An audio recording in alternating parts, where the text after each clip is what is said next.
If an unexpected $400 car repair would completely ruin your life right now, you are trapped. Look, I get it. When you're making minimum wage, telling someone to just save 20% is insulting. 20% of what?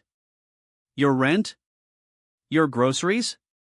2 years ago, I was living paycheck to paycheck, utterly trapped in the $0 savings loop. Every single month ended in a panic. But I broke out of it without getting a magical raise or eating nothing but dirt. Today, I'm going to show you the exact behavioral flips and weird structural habits I used to build my first $1,000 emergency fund on basic hourly wages. First, we have to address the mental trap. When you make minimum wage, your brain plays a dangerous game called scarcity compounding. Because you feel like you never have enough, the second a little bit of extra cash enters your account, say, a good tip week or a tiny tax refund, your brain screams, spend it now before a bill takes it. It's a survival mechanism, but it keeps you at zero. The first structural habit I built to stop this was inversion budgeting. Most people budget like this: income minus expenses equals savings. But on minimum wage, your expenses will always expand to swallow your income. We have to flip the math. Income minus savings equals expenses. Even if that savings number is terrifyingly small. When I started, I didn't save $100 a month. I saved $2 a day. Seriously. $2. If I told you to save $60 right now, your brain would panic because that's a tank of gas. But $2? You can find $2 in your couch, or by opting for tap water instead of a gas station soda once a day. I set up an automated daily transfer. Every single morning at 6 a.m., my banking app moved $2 from my checking to my savings. It was so small I literally didn't feel the sting, but by the end of the month, I suddenly had $60 I didn't used to have.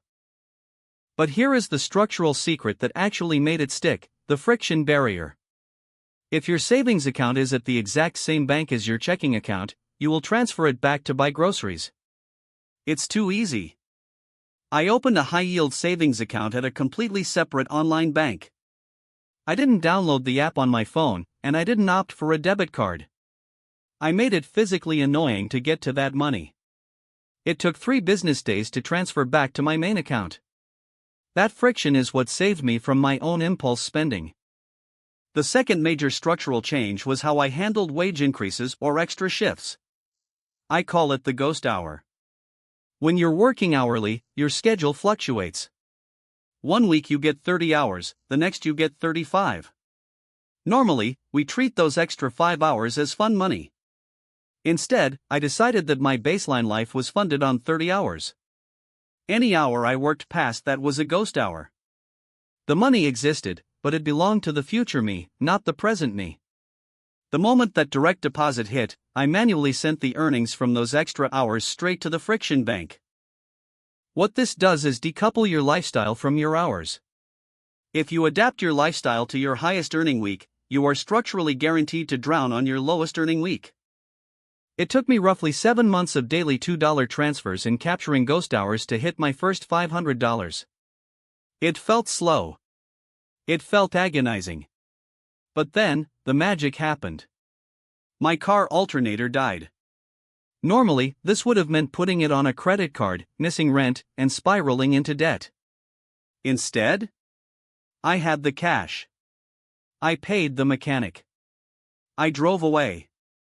The feeling of experiencing an emergency and not having a panic attack is a high that no impulse purchase can ever match.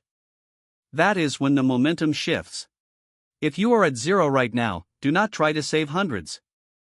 Open a separate account today, set up a daily transfer for $2, and prove to your brain that you can hold on to your own power. You've got this.